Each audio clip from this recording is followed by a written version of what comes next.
Hey guys, welcome to Hairbrain Live. We have a very fun special edition for you. You can see we've got beautiful Claire. Say hi, Claire. Hi. Claire's got beautiful curly long hair, loose curls, and she's going to get a beautiful shape up today. And we're going to talk about how to care for this texture in terms of cutting, styling, what products are going to make it look its best.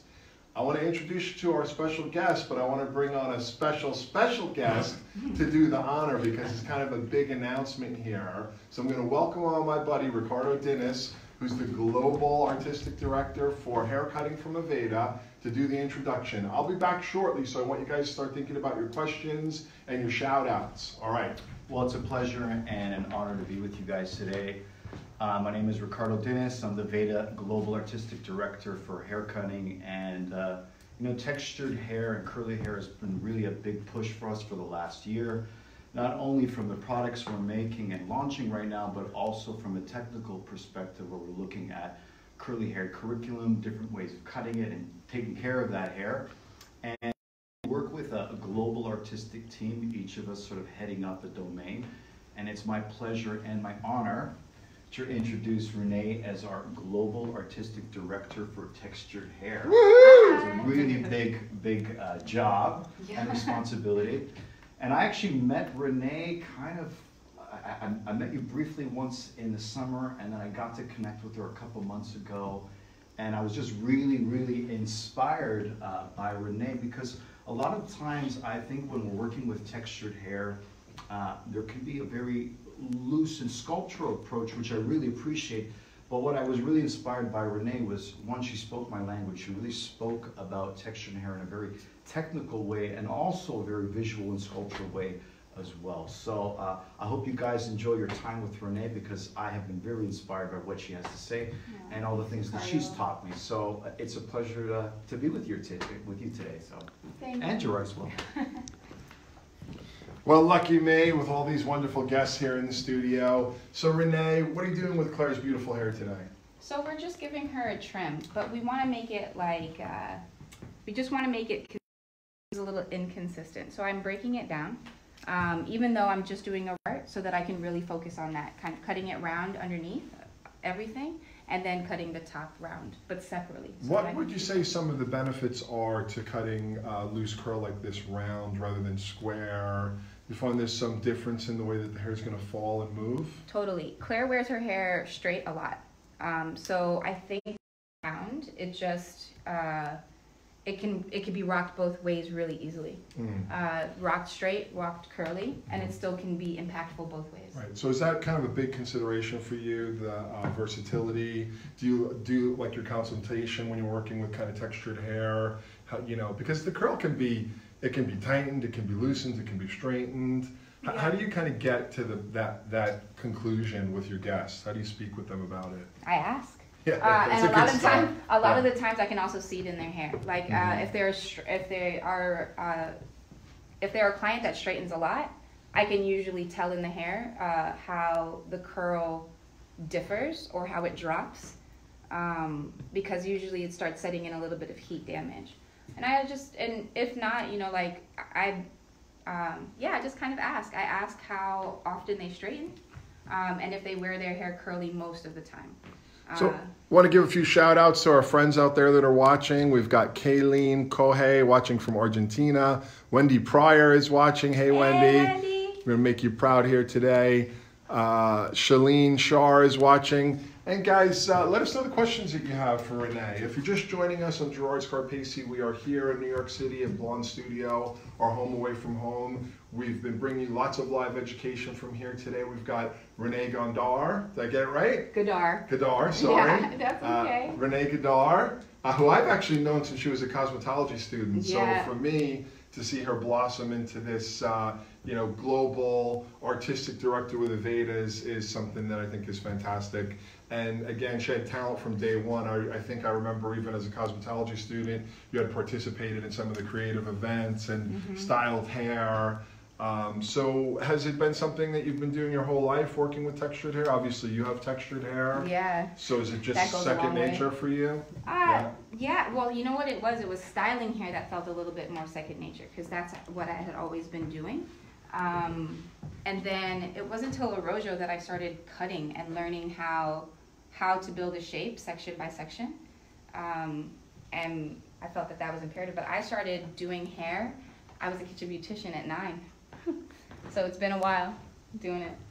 And what do you hope to kind of bring to Aveda in this new role for texture? What's your goal? What's your message? What do you want to share? Because this is a great network of hairdressers around the world, and I personally believe that the more comfortable people get with more textures, the more successful their salons are going to be. So how do you plan to help with that? Well, yeah, I think Aveda launched like a curl line a few years ago. And I think that it wasn't as impactful as they had hoped it would be. And I think that this time around, like, they have so many years of like research into like trying to speak to clients who have this textured hair. And they're really wanting to do it in the most authentic way. And so they're really open to listening and to just the humility that they have to listen and learn right now, I think, and the team that we're assembling and how we all know that representation matters, and how this team does a really good job of that representation to keep it in line with the authenticity that Aveda is really hoping for. And also giving us a whole lot of say on products and like products to be developed. And what's great is that it's not just a number of people in a boardroom who don't have this textured hair making these calls anymore. It's like people who have been in this textured hair game for a really long time making these calls now. Well, that's all great to hear. I want to give some more shout outs. We've got Jordy Shamin watching, loves Aveda. Our buddy Joe Profita is watching. Adelina Musilo says super. We've got Diane Booth watching from Australia. Guys, if you have questions, technical questions, we definitely want to get into the technique here. So you're describing it as like kind of a round layer. Yeah. Explain your whole approach as you're cutting here. So I'm just cutting round. We determined that we wanted where we wanted the layers to start, and then just trimming up her length. So I'm going short to long. I noticed that you started around the front. Yep. With essentially kind of like a face frame. Yes. And then what happens from there? Do you progressively elevate? Are you directing everything forward? And what type of sections are you taking? I want to go round. So I want it to have a lot more layers on the inside. So when she's wearing it, or on just how it looks, the shape, the overall shape, I want more layers. So I'm going to elevate. If I brought everything down to my face, things will start to get a little bit more flat towards the back. But I want these layers to travel all the way to the back. So as you work through, you're taking these curved sections. Does that really enhance the roundness to follow the head shape? Yeah, it does. Yeah, and I just keep going around. I don't have a center part because I wanted to kind of cross over the center part to continue that roundness throughout the head. And I did the right side already, and as I'm working through the left side, things should just start connecting so that it'll be fully round and balanced. We have a question from Sherry Nunez. Now, I know, Renee, you've been working with a lot of Aveda products and getting to know them in your new role. Sherry's wondering if there's a certain product you would recommend for edge control for silk presses. It looks like you have a little something there. I do have my edges laid. Yeah. Yeah, in the Aveda line right now, I think that's an opportunity for growth. But what they do have are the hairsprays that I think work really well. Not for control force. Control force, yep. And so you would spray that on, and then you would use a rat tail comb or a fine tooth comb. Comb the edges into place. To comb it into place, yeah. And just let it dry. And that's been effective. But one is in the works, my friend. Awesome. Thanks for the question, Sherry. Again, guys, any questions that you have here about working with textured hair, about products, what you think you might need to work with, go ahead and let us know. So I feel like you're starting to elevate or kind of progressively lift. Yeah. So why lifting more as you get into the back? I'm lifting more because I want more layers to be there. If I drug it towards me, it will reduce the amount of layers in the back, and I don't want that to happen. I want the layers to come throughout. Let's turn around just a little bit, Renee, so we can see your sectioning as well. Of course. And then I'm going to follow. So when I cut a section, I want my comb to mimic the section, and I come straight out from there. and I'm cutting from there. So talk to me about the whole kind of wet versus dry. It looks like obviously you've chosen to cut Claire's hair damp or wet, as opposed to completely dry, which could be either dried curly or flat ironed. Or talk to me about your philosophy there. Do you cut wet? Do you cut dry? When do you do one? When do you do the other? I always cut wet. There's a lot of benefits to cutting dry. I think that you can like see your shape immediately. I think that if shrinkage is something that is frightening for you, it eliminates a lot of that. And yeah, you could just like cutting kind of the outside of a shrub. It's like you can create such interesting shapes that way. But I like cutting wet just because like I feel like I have more control. I have, and it's just like I feel like it's building a home brick by brick. And because of that, I also feel like the shape lasts a little bit longer. But mostly it's like an issue of like my control and knowing what I'm building. And then after I cut something wet, I'll go in usually after it's dry and kind of edit after I diffuse. Because some curls fall a little differently every time. So if something falls a little longer, I'll kind of edit dry. But always I do build the shape wet. So sometimes that philosophy is kind of like wet to dry cutting. And it doesn't mean you just let the hair dry as you cut it. You do certain things wet, like your basic shape and your cross check. Then you dry it, and then you, I like what you said there, edit. That's a great, edit, yeah, rather than just saying refine or check. Yeah. Two questions coming in that are both related. One from Crystal Beckman and one from Vicky Holt. They really want you to review elevation. So guys, what this is it's a round layer, which is a really subtly complex shape. I know those two words don't always seem to go together, but it's a subtle shape. If you imagine Claire stuck her finger in a socket, her hair at the end of this would kind of stick out like a giant egg, in a way. Yeah? So within that egg, there's lots of different contours and elevation. That's why it looks like there's a lot of different elevations. It's not like everything's pulled to one point. So Renee, if you could kind of just review all those different elevations. Well, you know what? You're about to start your second side, I imagine. I did my second side. Oh, okay. Yeah. Okay. So then go back and review it, because there's quite a few questions, and I want, I know this can be complex, subtly complex, so let's review it. Yeah, sure. So when I'm building a round layer, I determine with Claire where I kind of wanted to start. My first section right here, we decide where we want it to start, and then I want to keep all my length here, unless I was creating something like a shag shape, which is not what Claire wants. So I want to maintain my length here. So I work from short to long. How I do that is I create a C shape.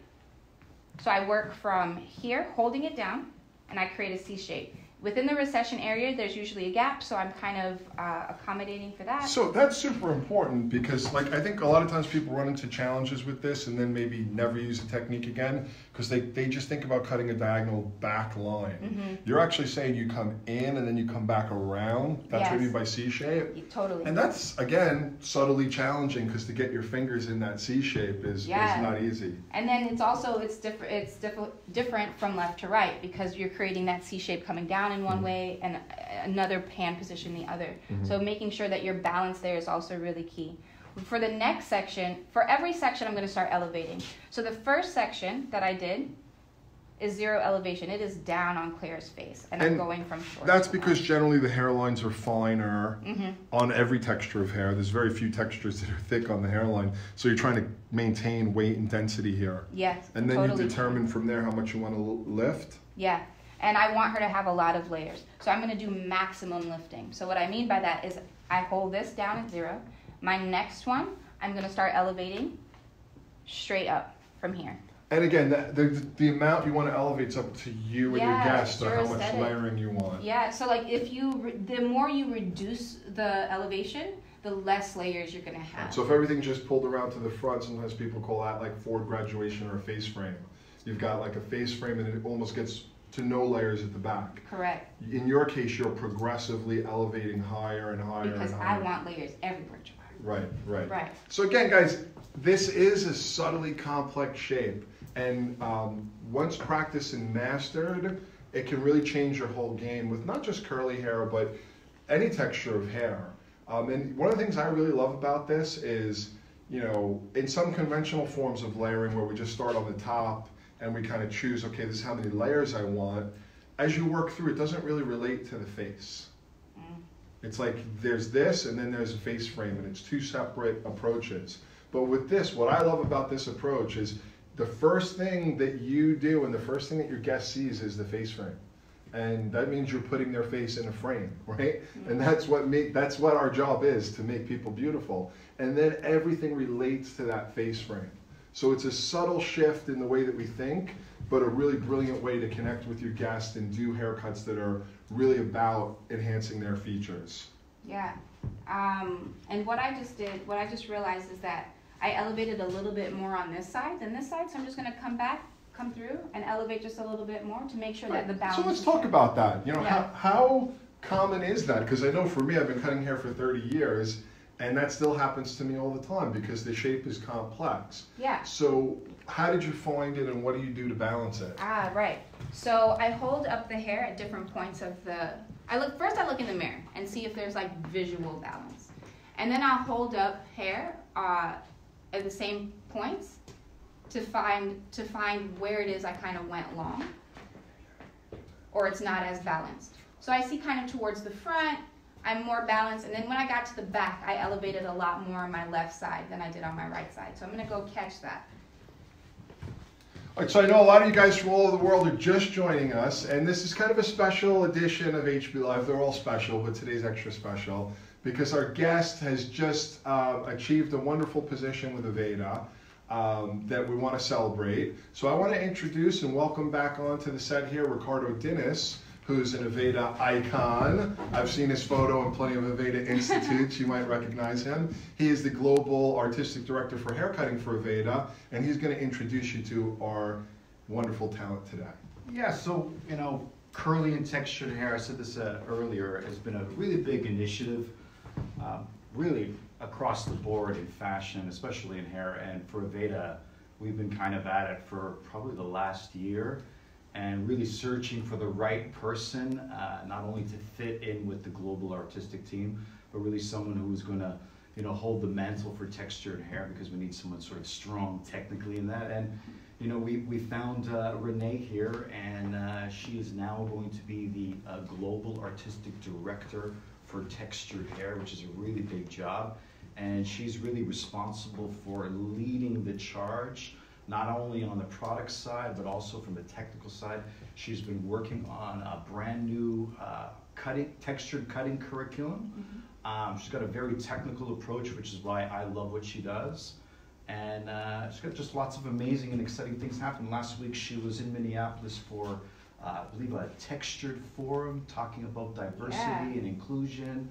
And I think there's a lot of things that are happening right now. A lot of beautiful things. A lot of beautiful things, a lot of bridges that I think are being made right now to help bridge the gap there. Yeah. And it's all just being done through hair, which is, I think, is kind of like an amazing medium to share and connect. So, I couldn't agree more, Ricardo. So, Ricardo, how will you be involved with Renee? Will you guys be working together? Can people expect to see you guys on stage together? Well, we never know what is planned for the future in terms of stage work, but yeah, I think in the world of Aveda, anything is a possibility.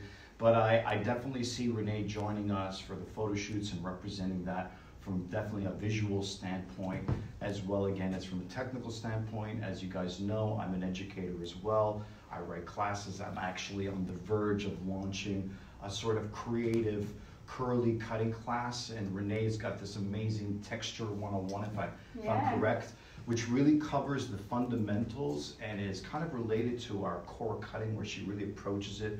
You know, we're making sure that everybody understands what the foundations are for curly hair, some of what she's showing you today. And, you know, again, lots of exciting things, I think, in the world of textured hair. You know, from the looks, from, I think, even people just being more open to wearing their hair textured now, which has given us the possibility of creating new silhouettes and shapes. So I'm just excited to be here with Renee.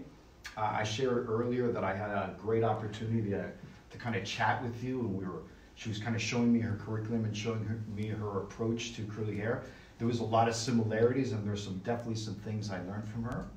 So I would be pay attention, you know, and just learn as much as you can from her, because I think that, like Gerard had said, that, you know, the round layer is probably one of the most used techniques, not only on textured hair, but also on, you know, straighter to wavier hair as well. Yeah.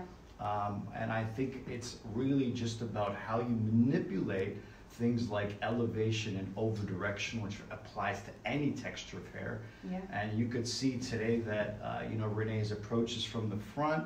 She's kind of kept her elevation lower, which is allowing for less shrinkage, I believe, and more weight to be preserved in the hair. And then slowly, as she's been working around, she's been really lifting her sections up, adding more elevation just to increase the amount of texture that we'll be seeing through the back. So again, seeing something like this is something that I think is very useful behind the chair. We all do it. Yeah. So it's just cool. Yeah. Awesome. Thanks for for jumping in here, Is Ricardo. that my cue to get Yeah, out? I heard about enough of that. No, honestly, one of my dear friends, and this industry is all about history. Me and this guy go way back to our junior stylist days, and that's 25 plus years ago. I was saying I know Renee since she was in cosmetology school, and that's a constant message that comes from Hairbrain. Obviously, the importance of education, but the importance of community connection and networking. Because that's how you build success in this industry, especially when you want to branch out into things like education and so forth. But let's get back into the technique. And team. And team. Team Absolutely. is so important. Yeah, you can't do it all by yourself. So a couple shout outs and some love. Marcier Mercado loves Ricardo. Ronnie Appel says woot woot. Colin Farrick loves Renee's outfit. It's fire. Question coming in from Mario. Mario is wondering if you feel like you need to move around more when you do a haircut like this. Yeah, you're moving constantly. At every section you take, every step you take, you're constantly moving around the head because you're building a round layer. So you are never stagnant on this haircut. Ronnie Appel, our good friend down in Florida, is wondering, do you prefer to blunt cut or point cutting? Mostly you've been point cutting here on textured hair. Yeah, because I know that I have a preference. I prefer to cut curly to coily hair with scissors only. And knowing that Claire wears her hair both straight and curly, I like the bluntness in certain places where I want to add strength, and certain places where I just want it to feel a little bit more soft, I point cut. So kind of in the front, then I want her to have a little bit more strength, especially at her recession area. So that's all blunt. When I come through the back and I'm elevating really high, it's not only for softness, but it's also for hand comfort position. So coming in, and because my elevation's so high, coming in and point cutting.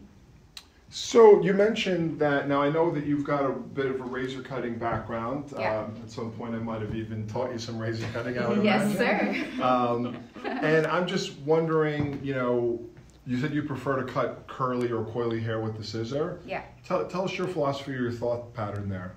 I think that was just from experience. I found that when my personal hair was cut with a razor, it was a lot harder to tame, and it was constantly frizzy. And I didn't know if it was just like the hair shaft being cut on the bias with a razor that made it that way. I was trying to think of what the science behind it was, like thinking about my cuticle layer and like how my cuticle layer is usually a little bit more porous and there's a little bit less cuticle layers because of the texture of my hair, and how maybe that wasn't best suited for a razor. I didn't actually land on a conclusion to that personally, but I always found that curly, especially coily hair, just responded better, and also reflected more shine when I did it with a scissor. Now I know you're getting into the world of a Veda product, and it's probably been a few months of indoctrination and learning about them. So we have a question coming in from Brenda Barron Polchian. Sorry if I murdered your last name there. Hi, Brenda. She's wondering if you can recommend good shampoo and conditioner for hair that's fly away in the wintertime. And then please catch us up on what you're about, because it looks like you took down another panel. Yeah, so I think the Nutri line that Aveda just came out with is actually really excellent. My biggest thing, there it is, Gerard. My biggest thing for curly to coily hair is using products that are closer to being naturally derived as possible. Like I don't like products with a whole bunch of ingredients, particularly a whole bunch of ingredients I can't read. And I like Aveda's commitment to naturally derived products and trying their best to stay as plant-based as possible. Their Nutri line is the most that they've been ever. It's I think it's what 92 or 98% naturally derived, vegan, and I just think that curly hair just responds better with more natural ingredients. Their Nutri line. It's kind of all right, guys, so if you've got some dry hair, you're feeling getting flyaways in the winter, check out the new Nutri line.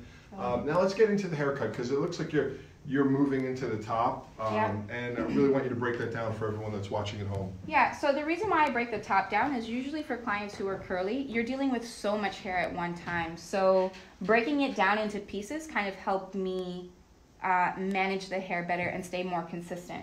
So for me, I'm cutting this entire thing round, right? But I set out the top of the head back for me, Claire. This first section right here, I kind of mimicked the diagonal sections that I was taking here. So I opened my circle. I cut my circle in half because I'm dealing with one half of the head.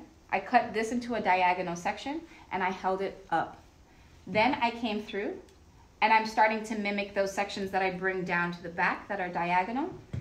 So I'm bringing this diagonally back and I'm connecting here to here. So this point right here is my point of connection. So I'll hold it up, full elevation, 90. And I see my length there, and I start connecting it in. So would we say this is some of the highest elevations on the cut? Yes. Yeah. Yeah. And is that because we want the crown to be the lightest area? This is because I want it to be the most layered area. So yes, it does create more lightness, but it also, like when she wears her hair curly, it just is going to have more impact. Just going to have more visual, like, shape. It kind of takes the roof off a little bit so the curl can expand. Yeah. Now, Claire, how often do you wear your hair curly and how often do you straighten it? Maybe with Courtney we can come around and see Claire's beautiful face. Probably twice a month. Twice a month straight? Yeah. Most of the time curly? Most of the time curly. Awesome. And how do you use a dryer? Do you let it air dry naturally? When I leave it curly or when I straighten it? When you leave it curly? I diffuse it. You diffuse it? Yeah. And then when you straighten it, do you use a brush or? Blow dryer. Yeah. So blow dryer and like a big round brush or a flat brush? I think she uses a big... so you go and get it done? Yes. Yeah, okay. Makes sense, because that's a lot for of me, work, it would take right? like 4 hours to do it on my own. I don't have that arm power. Yeah, right on. Awesome.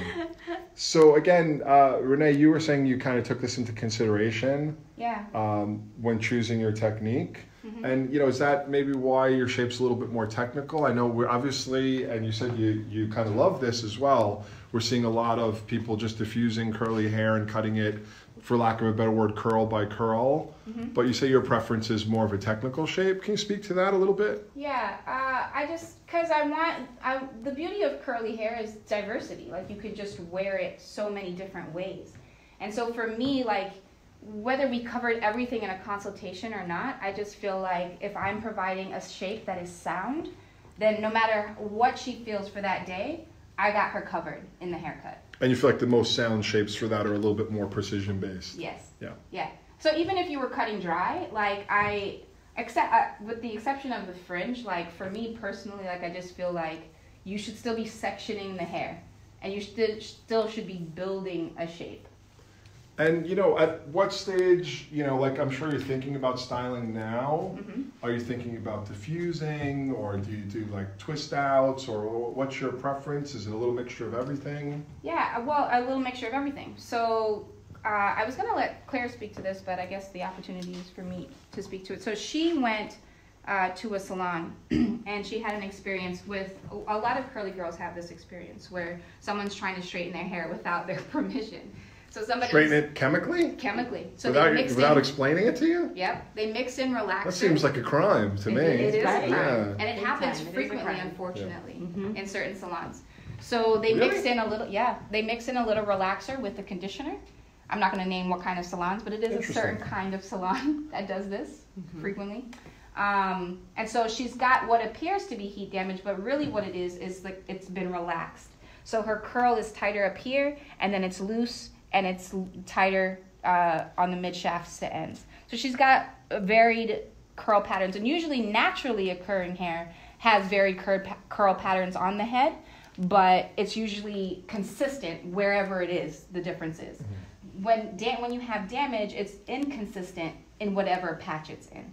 So for Claire in salon, I might do something like a twist out and put her under a hood dryer to like try to make her curls more consistent. Head down from me. And is that the type of thing that you'll be now? Again, for me, it's something over the past few years that I've learned about. I think you were probably one of the first people that I really saw do it and explain it technically many years ago. Kind of twisting the curls, damp, drying them, releasing it, and it's become known as like a twist out. Different people have different names for it. Yeah. But is that the type of thing? Because this is, I'm just shocked. Not shocked. I realize many hairdressers have no idea how to do that or what it means. It's not technically difficult. It's more laborious and takes focus. But once you learn it, you can do incredible textures with it. Talk to that a little bit. I mean, it's like once you learn how to cornrow, and then it's just like muscle memory. It's in your hands, and you can do it so quickly. And it can give so much more shine and definition to the hair when you set a curl versus just diffusing it.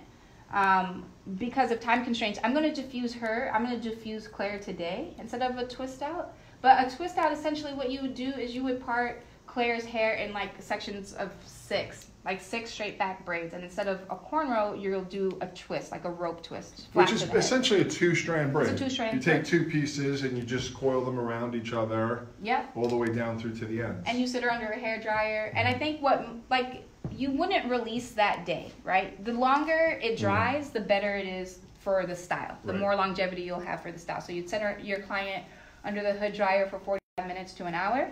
You take out perm rods on the end if you use them, if there was a lot. You send your client home, and your client will either come back to you tomorrow to have you release it for them if they don't have that confidence themselves, or they would just release it themselves at home.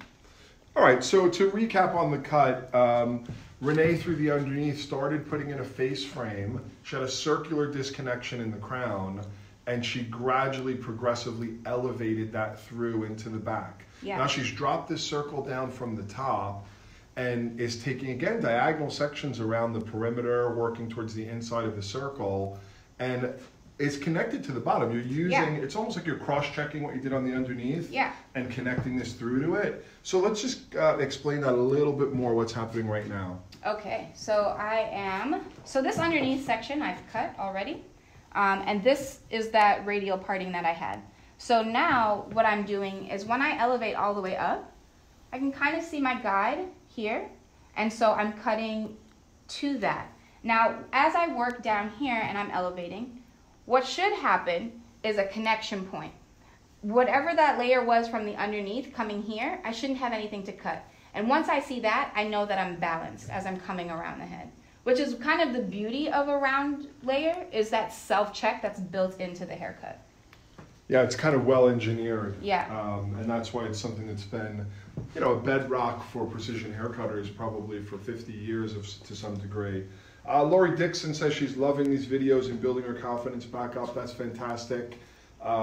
If you're unaware, if you go to the Hairbrain page on Facebook and click the videos tab, we've got well over 400, and we're probably up to 450 now, I kind of lost count, live lessons like this with incredible educators like Ricardo, Renee, and really a wide diversity of technique and approach. Because personally for me, I don't believe there's a right or a wrong. I believe there's many, many great ways to achieve things. And we've tried to cover it all. So you can learn a lot, you can build your confidence, you could be watching videos all the time. And what I also recommend is you get yourself a great mannequin. Sometimes it's great to work on live models, but sometimes when you're watching these videos, you can watch right along, you can practice on the mannequin, you can stop, you can check it. There's not that worry about time. So check out on our Hairbrain Pro store, which is hairbrain.pro, we sell pivot point mannequins. Or you can go to pivotpointshop.com to see the whole variety. And they actually have great curly haired mannequins. You could be practicing this technique that Renee is teaching you right now. Yeah, Amber and Naomi are great mannequins to get. Yeah, they are. Okay, so it seems like you're getting close to the finish. Yeah. And what are you looking for at this stage? How it's sitting. I'm kind of wanting to see if it's looking balanced in the back. Let's turn her around and show us what you're looking for. Right. So what I cut the base, the exterior line first, And then I'm coming here, like I just want to make sure that the layers are coming down throughout the back. See, when you pull hair towards you in the front, if you stayed in the front the whole time, these layers kind of dip and become almost non-existent towards the middle. You can almost get a big corner at the center back if Yeah. you pull everything to the front. Yeah. And so this, I want to see layers that are coming in from here because I brought it around the head. And so that's what I'm looking for. And also, like, because of where her damage is happening, it was on from the mid shaft to end. So I want to expose all of the mid shaft to end so it looks more curly than exposing some of the damage that's there. So all of that, taking all of that into consideration for the cut.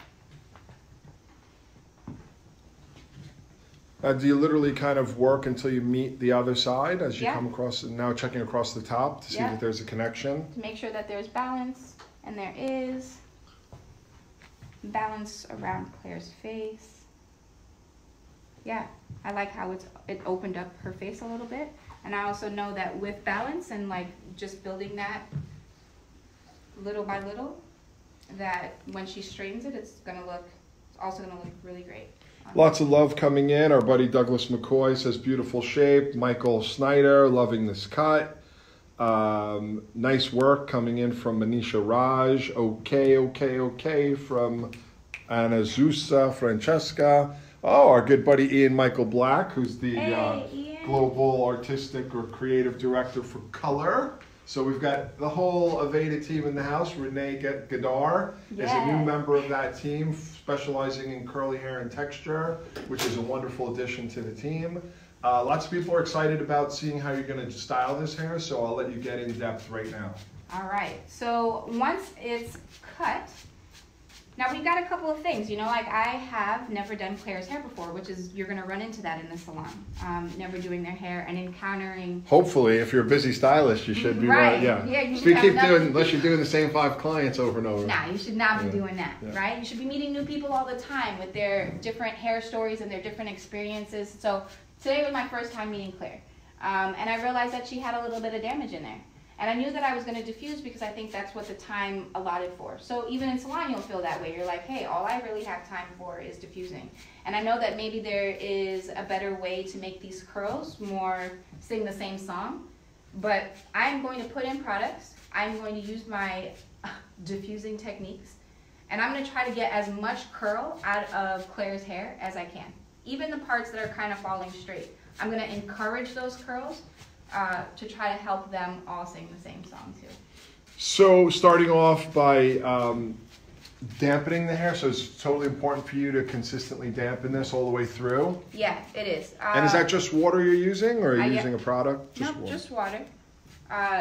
Because I want when it's all together, when it's all damp, I just feel like there's just a more even disbursement of products. So that was just water.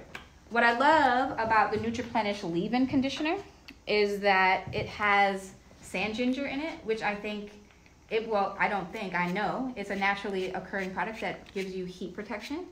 And what it does is that it reboots 72 hours of hydration every time you spray it in. So for curly girls who want to refresh without shampooing or cleansing, they just want to moisten their hair back down to reactivate those curls because it looks a little crazy in the morning. This is a really good product to do that with. So Nutri is Aveda's kind of newest family of product. It's shampoo, conditioner, several styling aids, prep spray. Yeah. And it's something that you're finding that's very kind of conducive to working with curly textured hair? Yeah, it's performing really well. The star product in that for me is this leave-in conditioner, just because of all its benefits and it being And of natural. course, and the smell. aroma. Yeah. Well, I know somebody who knows a lot about Nutriplenish and a lot, and we want to get him in here as many times as we can because he, in his free time, came down to the studio to support his new team member, Mr. Ricardo Dinnis, who is the global artistic director for haircutting for Aveda, and he wants to welcome Renee to the team and get in here nice and close so Courtney can see you. Take my moment before she becomes the biggest star in the world. Never. No, yeah, so we have this new Nutri line, which is made with pomegranate oil. We have Mango rich butter. mango butter, omega-5 in it. and it is super hydrating shampoo. It comes in sort of like a heavier hydrating and a lighter hydrating. So depending on your hair type and what your level of hydration that you're looking for, I just want to say right now, it is a absolutely freaking fantastic product, from the shampoo to the conditioner to the leave-on conditioner to the spray to the oil. It's absolutely incredible, and it has just been walking off the shelves worldwide. So it's really amazing. Yeah. It's great for textured hair, but I love it on my hair. I've been loving it on pretty much everyone I've been using. Tell me about the pomegranate, because I happen to love pomegranates just for eating. What are some of the benefits on the hair? Well, I'm not going to get into too much of the science part of it, but I will tell you that right now Aveda has been really using science and really extracting specifically the oil from the pomegranate, which provides incredible amount of hydration. So I can't even get down to the science. Yeah, that's enough science for me. So it's about hydration. Yeah, but I think it's really about, you know, for people to understand, this is not a smoothie in a bottle. This is really about science breaking down the bonds and looking at how we can extract specific things from nature that we can use to superpower our products and really as a benefit to hair. And that's really what Aveda's philosophy is when we're looking at, you know, natural ingredients, as opposed to just, you know, putting a pomegranate on your head. Okay, so here's a little bit of history. I noticed that you add a little bit of the liquid pomade, which is from Aveda Men's Pure Formance line. You know, I was one of the people many years ago that was involved in testing and developing this product for Aveda when I worked with Kurt Kiefner at the time in the men's area, and it's still to this day one of my favorite kind of liquid gel pomades, and I love it for curly hair. So when I saw that Renee was using it, I was like, and this is, you know, over a decade later, it's still. So what do you love about that for curly hair? Yeah, so I think picking products for curly hair is a huge issue and a huge topic. And just like different curls, they just need different things. There's just so much variety. And when I was first learning about the Aveda line, it was like it's a cavernous line, you know, like they have a line and things exist in just that one line. And I was just like, okay, well, what does everything do? And I don't think that I would naturally pull a men's product for a woman, but what I liked was the consistency. I liked the like viscosity of the product, and I liked the kind of hold that it gives. And I think when you're picking products, you don't want to necessarily just look at the name. You want to make sure the ingredients are going to suit like your beliefs for your hair, and you want to make sure the feel of the product is going to suit the finish that you want. So the feel of the product it informs me a lot in what I choose. So at this point, you know, you used a leave-in conditioner spray as like a base, which was the Nutri. And then I want to make sure I'm following along here, because these are some new ones to me. Nutri hair oil. And would you say both of those are about moisture and softness and smoothness? And shine. And shine, thank you. And then finishing up with the liquid pomade, is that to deliver a little bit more hold and control? Yeah. And I like to put my slick products on first, because I feel like it's protecting the hair from the things that are a little bit more aggressive, that have a little bit more hold. So slip and grip. Slip and then grip. Excellent. Explain that for the people at home. Yeah, so conditioning products are more slippery. Oils, leave-in conditioners. But Claire has an inconsistent pattern, and so I want to create a little bit more. I have to put control in there. So I'm going to use a liquid pomade to try to get more control. But I know that her hair is curly and it's been through some things, so it needs moisture and it needs a lot of love. So I notice, you know, how much time and thoroughness you're taking in applying the product. Is this something you would advise Claire to do it this way at home? Would you teach her this method? Yeah. So I mean, if you watch sometimes people put product in their hair, it takes them like 12 seconds, where you're taking 4 or 5 minutes here. Yeah. Because I also wanted to show the onlookers how you would approach hair that feels overwhelming to some. Like if it's big and it's curly, you want to break it down and you want to make sure that you're saturating all of the sections with product. You want to make sure that all of the hair is saturated with product. So however you need to do that, however small the sections need to be broken down in order to saturate all the hair, you'll have a much better finish. Glopping on product just on the top, there's so much in here that you're missing. Especially the higher the texture, the more you can miss. So you want to break it down and you want to put product in. You want to be really thoughtful about that. because product does so much for adding the control that you want. So you want to take the time in that part of the service. You want to invest in that part of the service. Hannah Mathis says Nutri is definitely a salon fave. And again, for those that don't know, it's I would say it's the newest launch from Aveda. The product's a family, a shampoo, conditioner, 2 styling products. Yeah, it's actually 2 shampoos, 2 conditioners. 2 shampoos. Yeah. So, 2 shampoos, as you said, with different levels of... Something more intense for hydration and something a little lighter. It's a light and a deep. And now, how would someone know? Like, how would you say if I need more? Is that my hair's dry, I need more moisture, or is it has to do with their hair texture? I'll let Renee answer the question. It also depends on the finish, Gerard. Like, if I want to do a blowout that's going to last me a long time, I might not use the deep. I might just use the light because I want everything. I want my blowout to be light and airy and be moving in the wind. This is interesting because you can see your angle here, and from that angle you can see how these pieces reach less and less. And to a certain degree, in the old days when these haircuts were cut, sometimes they'd cut them with their heads really far forward like that so that they can just lift like this. Cut the angle in and just kind of lift out. I think we got enough clients complain about neck pain that we decided to not do that anymore. But it is a good way to see the shape.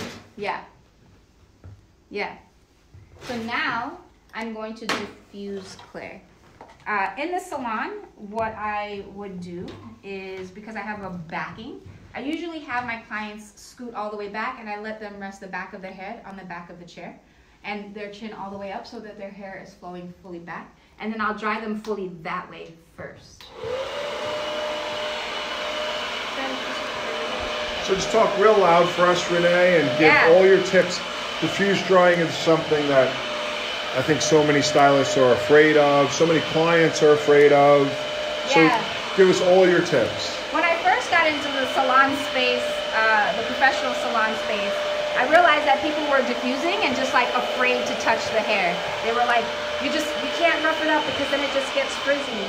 And I'm just like, I'm a hairdresser, so to me I'm just like, my hand should be in the hair. So like lifting it up, but not messing up the mid shaft to ends, not roughing it up until it's 100% dry. So you're lifting at the root and then the using the basket of the diffuser? Yeah. So that I'm able to get in there and get everything dry. Because I don't want to be here forever either.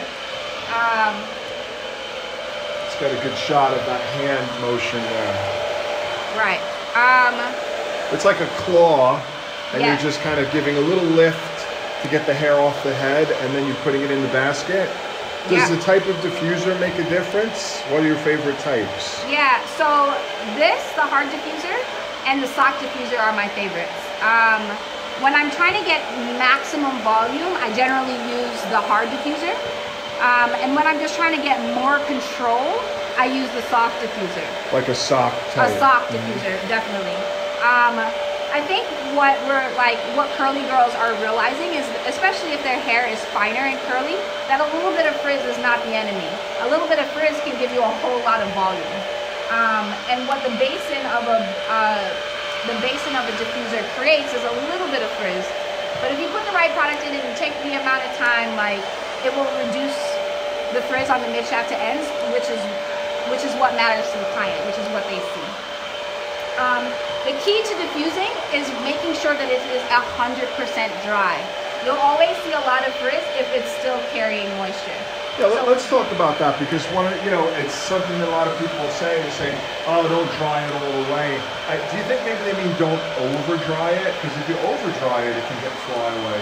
Yeah. You have to dry it exactly to 100%, not 102, not 98. It's like a roller set. Yeah. If you think about it, if you take a roller set out and it's still 2% damp, it's going to fall out. Yeah. If you leave them under the dryer for an extra hour, you're going to sizzle the hair and it's going to get like crispy. Yeah. So how do you know when it's 100% dry? By the touch? By the touch. And so what I do is I just kind of let it cool down, because the heat can be deceiving. So once I'm done drying it, I let it cool down a little bit and I put my hands in it to feel it. If I still feel it's kind of cool to the touch, I know that it's got moisture in there, and I'll finish diffusing it. So I'll always finish. It's not don't touch the hair, it's be mindful of how you touch and where. How and where, yeah.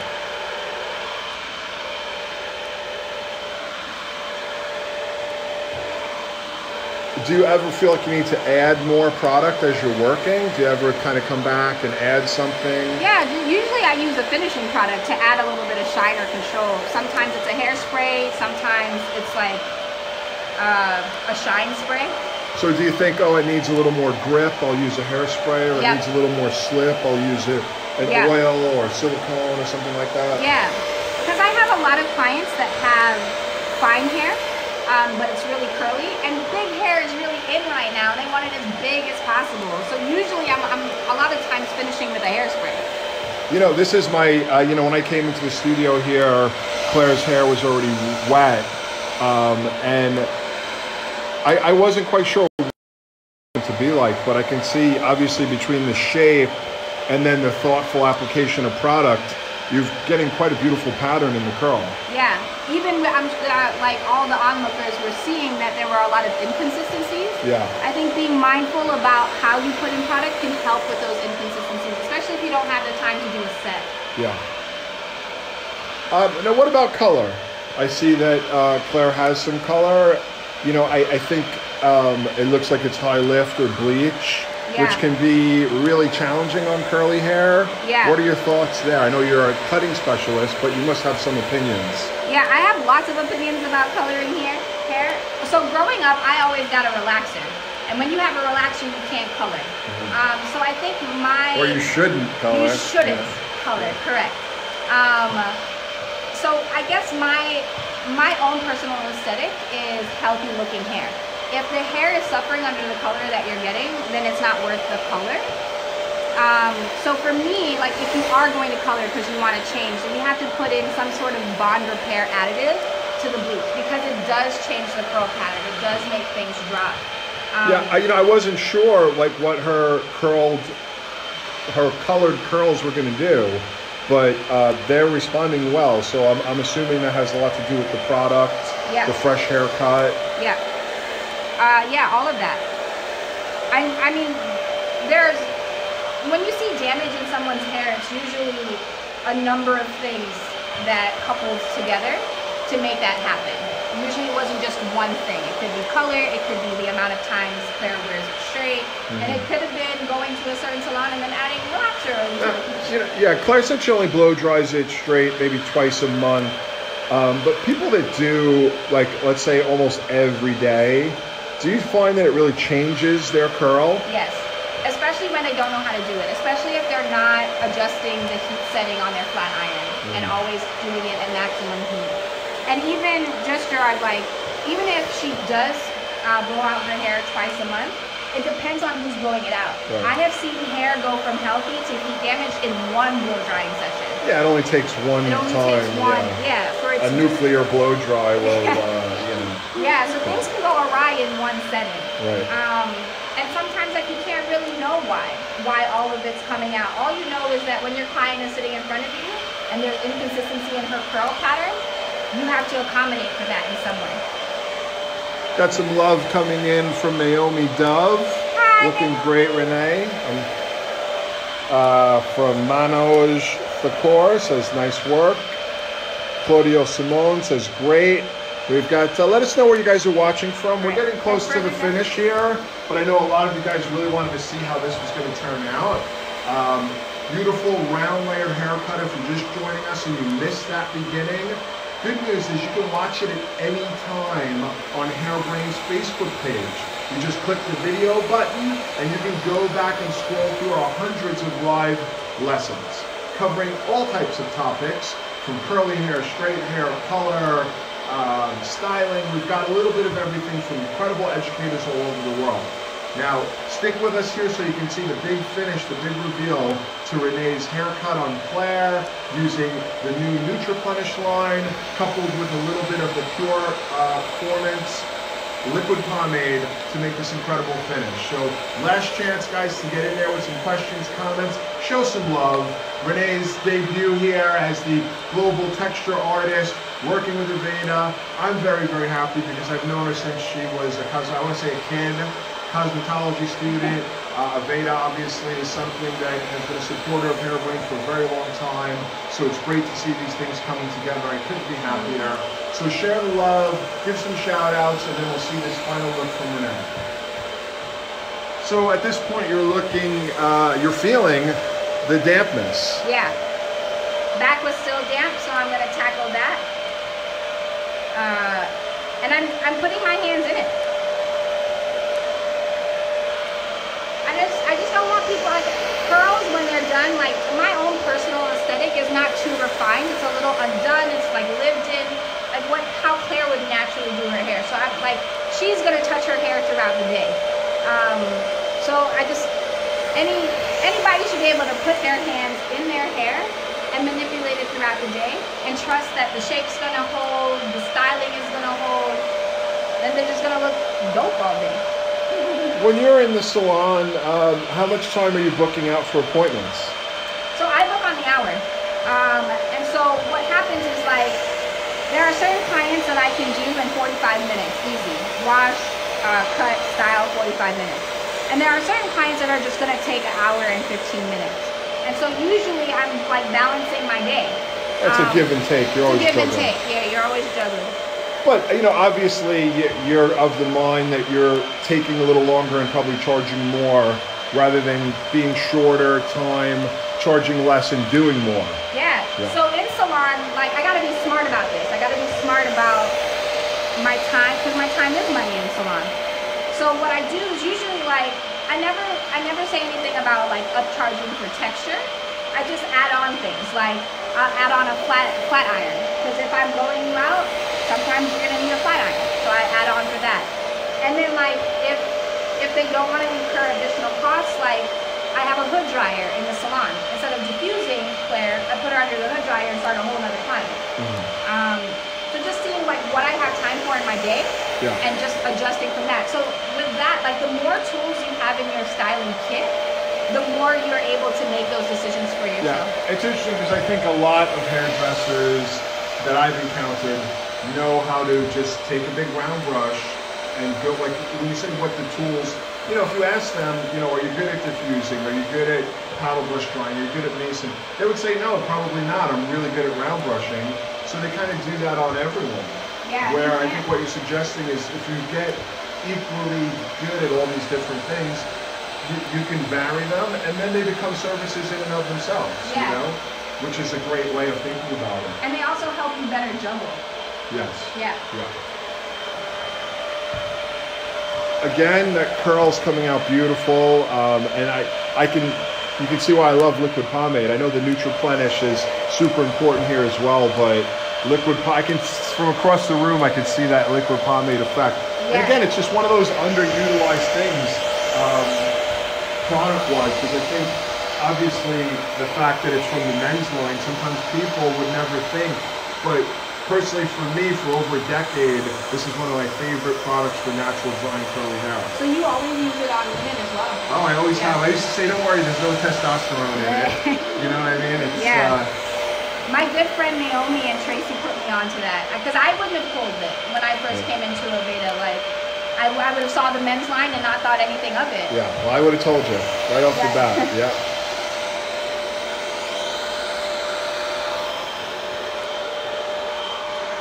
And again, constantly feeling. Yeah. What, you know, if we're going for 100% dry, where do you think you're at with it now? I would say 90. 90. And that last 10% is super important. Yeah. Do you feel like you can start to loosen it up a bit at this stage, or do you wait till you get That's why I'm putting my hands in it more. Yeah. Like, the more wet it is, the less I'm putting my hands in it, but the more it starts to dry, the more I'm starting to move it around a bit more. All right, hold up. And go back. Ba-boom. Yeah. I just want to make sure that the thread is also dry. So using opposing head positions, forward, backward, sometimes side to side. Yeah, and I'm also considering my client's comfort level, like her neck and stuff like that, what position would be the most comfortable for her, and keeping her there the longest I can.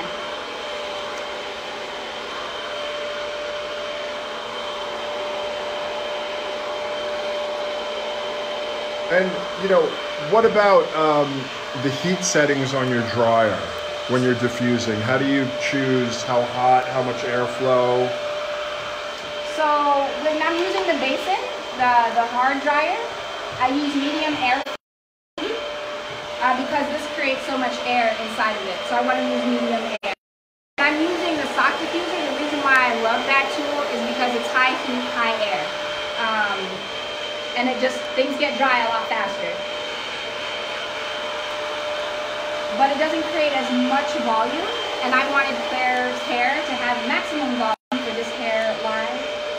So if you were just going for a more kind of beachy look, you maybe would have went with the sock diffuser, soft diffuser, but here you want this more structured, expanded look. Yeah, I want the viewers to be able to see the shape. Lots of love coming in. Ronnie says looks great. Ali Nicole looks gorgeous. Some of our Aveda fam out there. Hi, Aveda fam. And Ian Michael Black says, love seeing the shape come together. Maybe next time you're in New York, Ian, you can color Claire's hair as well. Yeah, see what you can come up with. Miranda Barton, our good friend out in San Jose, so glad that you are showing how to dry and finish curly hair. This is so important and challenging. Yeah, and again, within that hour time frame that, kind of prestige hairdressers we tend to book, you have time to do this type of styling. Yeah. Again, it goes back to how you think about your craft. A lot of people, we all want to make money. Yeah. So you can do that by doing more people or by charging more. Yeah. And sometimes when you charge more, it means you spend more time with the guests. Yeah. And again, no judgment here. It's up to you to decide what works for you. You could make $1,000 a day doing 20 people or 10 people. And I think those numbers are very realistic, It's really up to you and how you want to pursue your craft.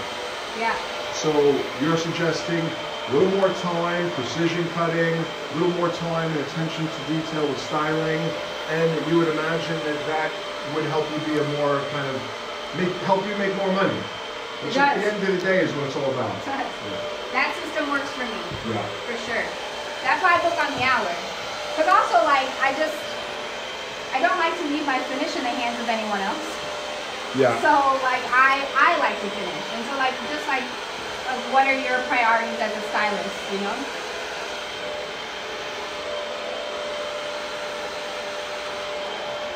So, as you're coming to the, you're probably like 96% now, right? Yeah. Let's turn around so we can really see the effect of the shape here, because as I just came behind, I could really see what you're going for here in your round layering. And yeah, the texture looks gorgeous. But what's the benefit of lifting the bottom up like that, the way you're lifting it and pushing it in? Pushing it in. Just making sure that you're not drying just the mid shaft to ends and leaving the roots damp. So it's like bringing it back to the head. It's almost like a pin curl. Yeah. So you get a tighter, more consistent curl. Also, yep, and gives you more root lift as well. Where if you had a soft diffuser, you might dry it more here, but with the hard diffuser, you're bringing it in. Yeah, but even with the soft, I would bring it down and then I would lift up and try to get a tighter curl. Yeah.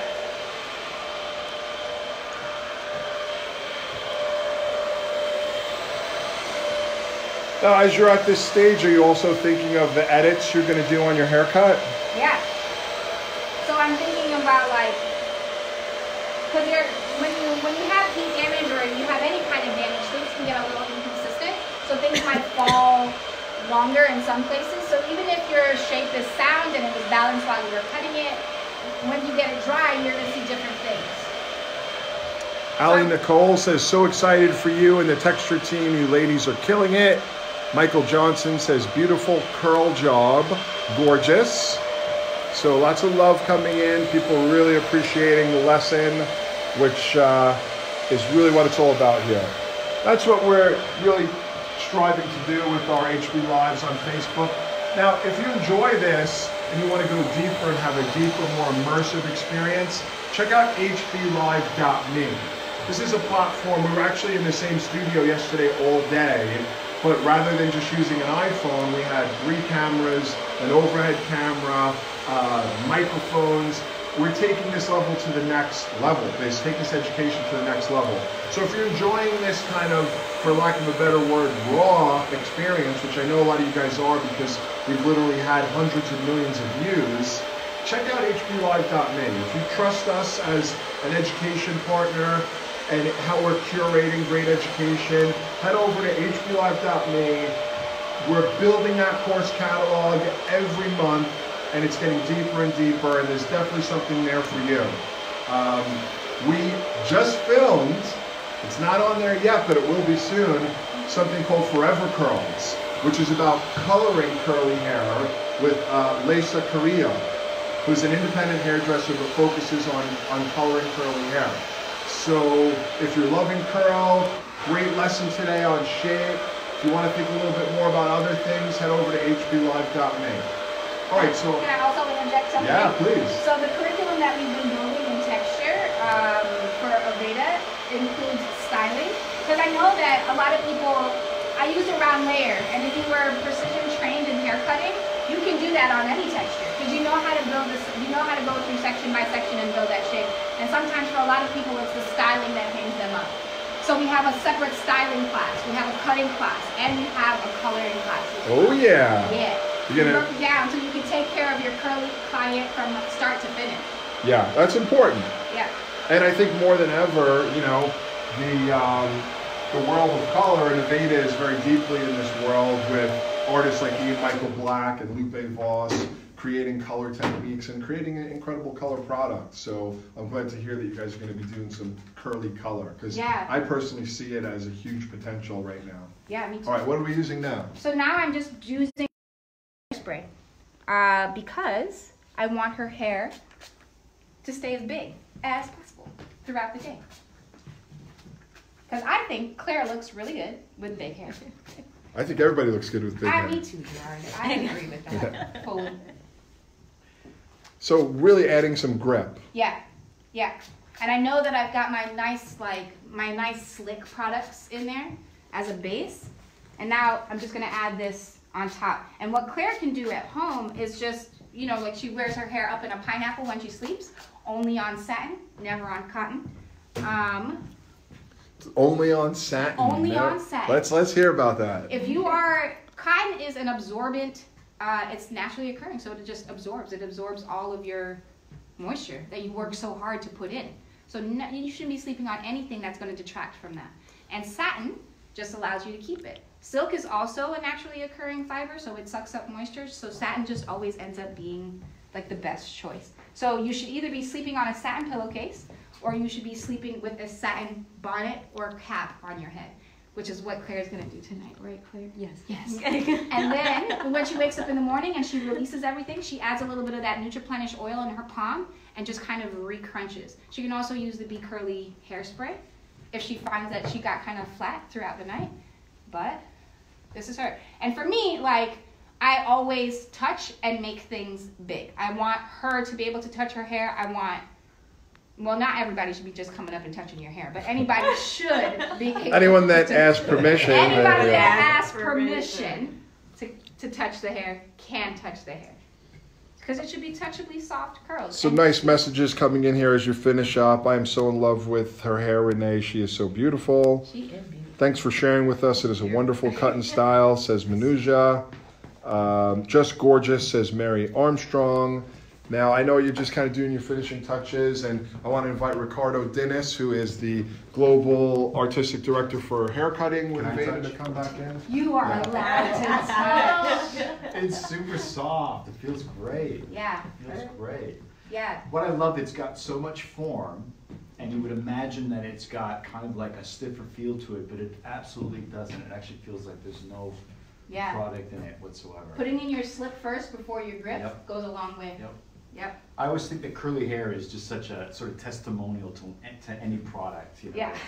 And the result really sort of shows the intensity of what it's able to do. So it looks amazing. It's been an absolute pleasure. And you know, again, Renee being our global artistic director for textured hair, I think this is a great launch. And thank you so much to Gerard and the Hairbrain family here. and to all of you guys. So thanks for having me, and thanks for having me. All right, guys, thanks for joining us. And remember, you can watch these videos over and over again anytime on our Facebook page. And you can tag Renee, tag Ricardo, and ask them questions. All right, peace out. We'll see you again real soon.